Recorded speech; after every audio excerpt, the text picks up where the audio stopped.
you know what? I want you all to look at me. I want you all to look at me. I want you to, because what I'm about to say is important. I think I've been thinking about this a lot lately, and I want you all to know this. This goes out to everybody. You're not stupid. Okay? You're not stupid. Don't ever tell yourself that you are. You're important. What you have in your head may not mean a lot to a lot of people, but it's what makes you special.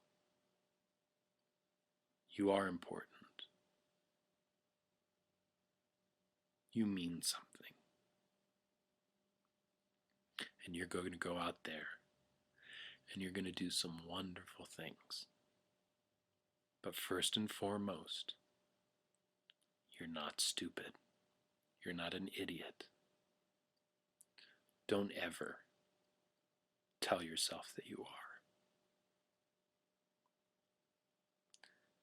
And if nobody else ever tells you this, I will tell you this. I care about you. Thank you for coming to my stream today.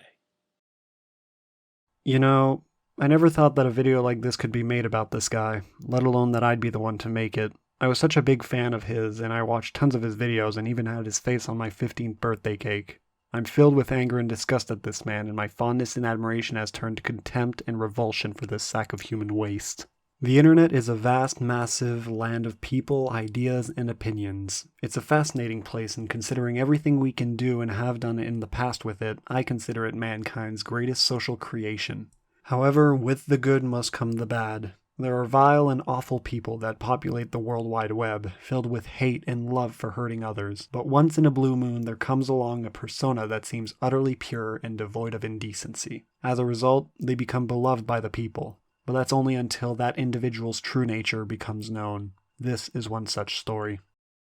Justin JewWario Carmical was a YouTuber that launched his channel on December 28th of 2006. He didn't start what led him to popularity until January 19th of 2009 with the release of You Can Play This's very first episode titled Quest of Key. You Can Play This was a series, as Justin put it, focusing on Japanese import games not on the virtual console and not translated and brought to the USA. Simply put, he made what were video tutorials of Japanese games that the West doesn't have, and basically told us how to play them as well as say if they're good or not. He gained some popularity with this and he caught the eye of Channel Awesome, at the time known as that guy with the glasses. He quickly became a site member and the third episode of You Can Play This was featured on the site's main page on April 24th, 2009. For several years, Justin continued to produce content for the site, and with his kind, generous, and lovable personality, he became one of the most beloved producers on the site.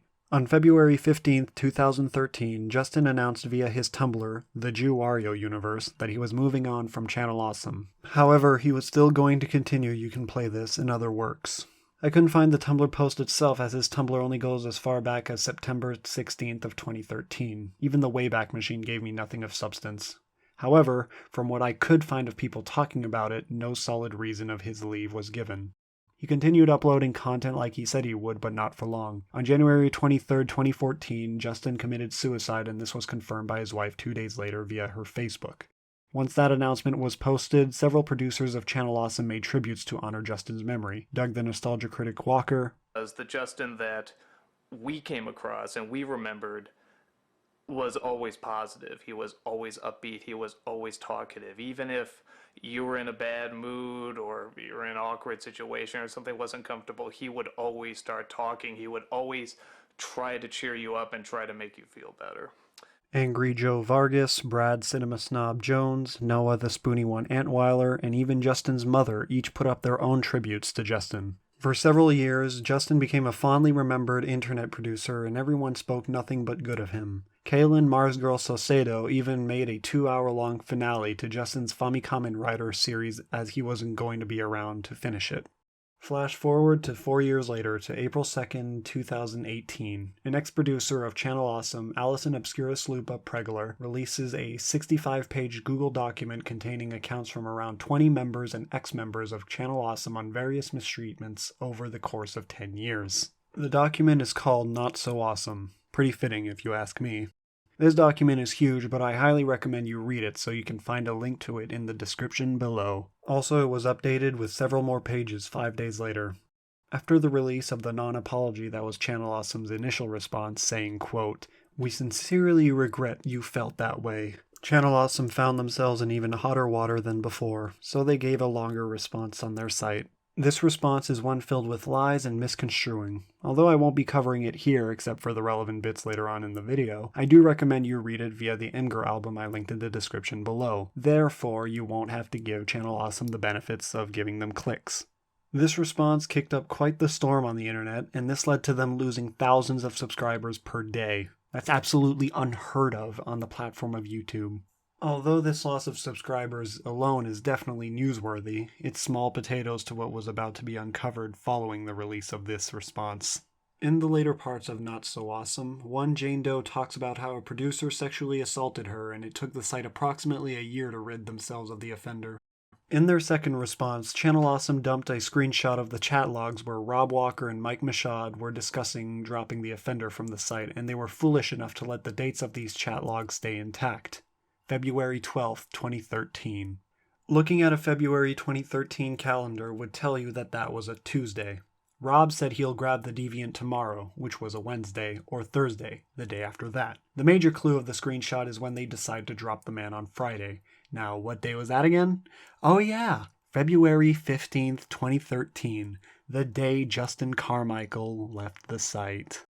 Credit for this clue goes to BLJW, or rather, he's the earliest person I could find that pointed this out. At first, this really was just a crackpot theory, but more and more of the pieces started fitting together, and it became increasingly apparent that the predator was none other than the lovable teddy bear himself, Justin Carmical. This all culminated the following day when the woman being talked about in the chat log came out and posted her story on Reddit. Note, this is not the original Jane Doe talked about in Not So Awesome. This is another victim of Justin's. For simplicity's sake, we'll call her Janie. In the Reddit post, Janie talked about how Jane tried telling a fan site about her abuse, but she was called a troll and told, quote, "That's like accusing a puppy of murder." Janie proceeded to say how Justin did a good job of being the person to look up to and to trust, and this made sure he was safe from any and all accusations of sexual abuse. He was a calculating man, and taking advantage of her when she was at her lowest, and committing suicide was a way for him to make sure that he would become a martyr so that his name was never stained. Janie proceeded to describe his assault towards her to have occurred while she was passed out, and that she woke up while it was happening. If that wasn't bad enough, Holly Christine, an ex-HR worker for Channel Awesome, vouched for the legitimacy of the story. This really kicked everything into high gear, and thus began Justin's second funeral. Multiple people on the internet expressed denial and then anger at the news, making videos talking about Justin's true nature. Kaylin discussed her feelings on the matter several days later, discussing the Fami Kamen Rider movie she made. Man, do I wish someone had told me. I can only be so mad at any other outsider who had this information and didn't tell me. There's a very visceral part of me that is like, why didn't somebody tell me? I would have not made Farewell Fami Kamen Rider if I had known. Why would I have done that? What a horrible thing to do, to put somebody on a pedestal who is the complete opposite type of person to be put on a pedestal. Why would I knowingly do that? That's just horrible. So part of me is mad that in all that time, when we're working on this movie and we're announcing, hey, we're thinking of doing this movie in tribute to our friend, nobody stopped and said, Kaylin, maybe you might want to think twice about making this movie because there's something you should know. Nobody did that. Nobody said that to me. I think I wish that management had told the other producers, but they didn't. anybody else who might have had knowledge and didn't tell other people. I'm having to compartmentalize this inside myself and realize I suppose it was not their story to tell.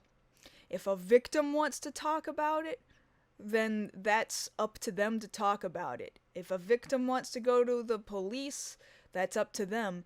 Anybody else who knows about it, they can't go to the police for the victim.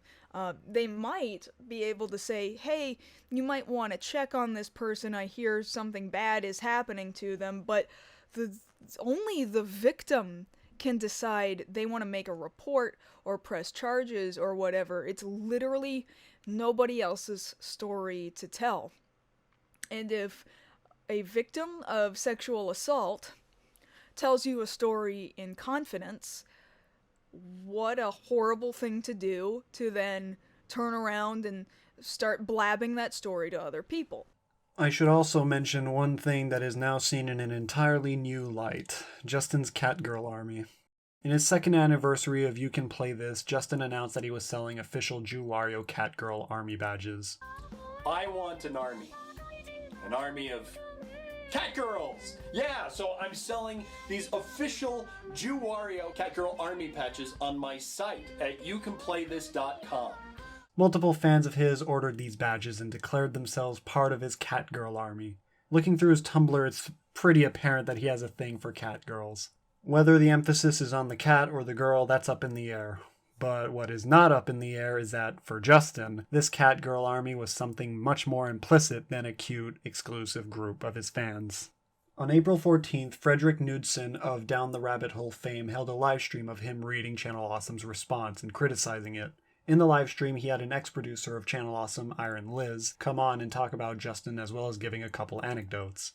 At 53 minutes and 52 seconds, Liz gave info about an alleged rape victim of Justin's, saying that the victim was part of his Catgirl Army. He had a Catgirl Army thing that he was doing for a while, and these were patches that you would pay and get a patch for this thing. But there was a thing on called the Secret Treehouse with that guy with the glasses, which was kind of a place where fangirls could get together and write fiction and do stuff like that. And I know there was, he knew about it and was at least somewhat kind of tapped into that. So again, I can't make accusations on things I don't know. Sure. I just know what happened with this particular individual. And what they told me was that, if I believe, and again, this was about 5 years ago or so, but for what they told me, they were raped. At 55 minutes and 2 seconds, Liz recalled the time she worked as a production assistant during a shoot Justin was involved in. So basically, I was a production assistant for this shoot, and I was working tons and tons, and so part of it was running back and forth when they would go outside, and people would leave their cell phones, so I left a cell phone on the table and was trying to figure out whose it was. So I picked it up, and in the contacts it said my wife, and there was a second one underneath that said my slave. So number one, I don't stick my nose in other people's business, but that kind of made me go, whoa, if this individual is having an affair or something like that, is this your cell phone? Yep. Oh, thank you. Didn't bring it up because it's not something I want to peek into, but based upon that sort of thing, there is something going on. I don't know the full details of it, but I'm willing to stake my credibility and integrity that what the person who spoke to me was telling the truth, that this was something I saw as well. And based upon some of the other, behaviors that were going on, I don't think it's, I'm certain that this took place. On April 19th, Pat the NES Punk Contri uploaded a podcast episode where he and his friend Ian discussed the revelations of Justin's true nature. At 3 minutes and 12 seconds, he gives anecdotes of Justin's behavior with fans at conventions. It wasn't a secret, looking at Justin's behavior, at least at conventions, that he interacted with fans. Sure. A lot of them were young women. He had a predominantly younger female fan base to begin with. Right. He was we talked about it before, a patriarchal figure, not just for the men, I guess, to some extent, but the females. And That's just the way he was. He was older. When he passed away, I think he was 42 or 43. And a lot of these people, fans in general, Channel Awesome, are usually at most in their early to mid 20s. I mean, at most. A lot of them were, that 17 to 22-ish, sort of like late high school, early college range. So I didn't think that was too particularly strange given the overall younger fanship. It made sense. And then the fact that how he preached, he was a Mr. Rogers type character that he portrayed. So to me, it was like, okay, that makes sense that people would gravitate towards that. But at conventions, though, there were things I saw that left me uncomfortable. Nothing I saw that was illegal, by the way, but just things that I thought were a little over the line. I saw him give fans like shoulder and back rubs. Like they were willing participants, but the fact that he was doing that like in hallways outside of panels at MagFest, I thought was kind of inappropriate to do that. You don't want to put yourself in a situation where you can get a reputation for being like that, for example. And I'll get into the other story later afterwards. So hell, the lasting image I have of Justin, the last time I saw him, which was MagFest 2014. And that was a MagFest, by the way, that I didn't get to see Justin, for better or for worse. I was running around setting up interviews for Video Game Years, getting interviews with Egoraptor and Pro Jared and Mike and James and I think Breno Floss, and just running around and doing all these things at the time that I didn't get a chance to interact with anyone. I was just busy. So the one of the only few times I got to see Justin was at the end, like going up the escalator, literally going up the end with like my DVD box, and he had his arm around a female fan walking like down the hallway, and that was the last image I ever had with him. So I never talked to Justin about his personal life. I felt like either it was apparent that his marriage was either they had an open marriage or it was broken enough that he felt comfortable doing that there was an understanding. You know what I mean? Like, you're not going to get away with that, doing that stuff in the open without people asking questions. Sure. With all this on the table, let's make the timeline. December 28th, 2006. Justin launches his YouTube channel. January 19th, 2009. You Can Play This Episode 1 is posted on YouTube. April 24th, 2009. Justin becomes a producer on That Guy with the Glasses, and You Can Play This Episode 3 is on the main page. Between April 24th, 2009 and February 15th, 2013, Justin is a producer on Channel Awesome. January 23rd, 2014, Justin commits suicide. During this time period, Justin was the lovable teddy bear of Channel Awesome, and Jane's as well as Janie's experience happened. Not to mention the alleged rape Liz spoke of and Justin's behavior Pat described. There's absolutely no way of telling what else Justin has done, but the fact that Channel Awesome knew of this man's actions and did nothing for at least a year is absolutely horrible. Also important to note is that this isn't the only time Channel Awesome has swept sexual harassment under the rug. In Sean Fawz's section of Not So Awesome, he spoke about how co-founder Mike Ellis harassed him, and when he complained about it to CEO Mashad said, quote, "Damn it, I told him he couldn't be doing this shit. I'll take care of it." Essentially confirming that Ellis has done this in the past and that it was swept under the rug. Now, how do I feel about this? Well, as I said before, I was a big fan of Justin's, and I really thought he was one of the nicest guys on the internet, and I thought this for years. For over half a decade, I thought nothing but good of him, and I've enjoyed tons of his You Can Play This videos, even playing some of the games he reviewed. Hell, it's because of him that I have a Japanese PSN account. So naturally, when I heard this, I was mad. I was very mad. This guy was someone I looked up to and aspired to be like in many ways. But to now know that the guy I've looked up to for so long and had on my birthday cake is a monster makes me not so sure about anything anymore. In making this video, I watched several You Can Play This episodes and other things from him, but now it all makes me sick to my stomach. So the question becomes, why did I make this video? Well, two reasons. The first is you had to know the context of this revelation. There is no way you can learn about Justin being the sexual predator that he was and understand how large of a shock that is without understanding just how beloved he was. He was the Mr. Rogers of Channel Awesome, and now he's the Bill Cosby of Channel Awesome. The second reason is to remind all of you that even the kindest people can turn out to be the biggest of monsters. It's important to once again note that when Jane tried to tell her abuse story, no one believed her, and compared Justin being a sexual predator to a puppy being a murderer. The fact of the matter is that the odds of a sexual abuse allegation being a false accusation is incredibly small. In a 2009 study analyzing sexual abuse allegations across European countries, it was found that 5.5% of the discontinued cases were discontinued because they were deemed false accusations. Note, this is 5.5% of those that were discontinued, not 5.5% of the total quantity of the cases. Otherwise, the number would be far lower. So, if we're to learn anything from all this, is that if you're ever told about a sexual abuse by a victim, it's very important that you take them seriously and not dismiss their story. Otherwise, we get a case like Justin, where he got away with this for years because of the persona he carefully built up. I just hope I can keep on entertaining all of you, and from the bottom of my heart. And I mean this quite literally and seriously and with all, honesty. Thank you. Thank you very much for 5 years, for enjoying what I do, and please, let's try and do another 5 years. What a crock of shit. That about does it for this episode of Seraph's Reality. I hope you liked it, and if you did, don't forget to rate, comment, and subscribe, as well as clicking the notification bell to be notified about new episodes when they arrive. Feel free to follow me on Twitter and Google+, as well as support me on Patreon for my work here. That can all be found in the description below. I'm Seraph, and I'll see you lovely people next time.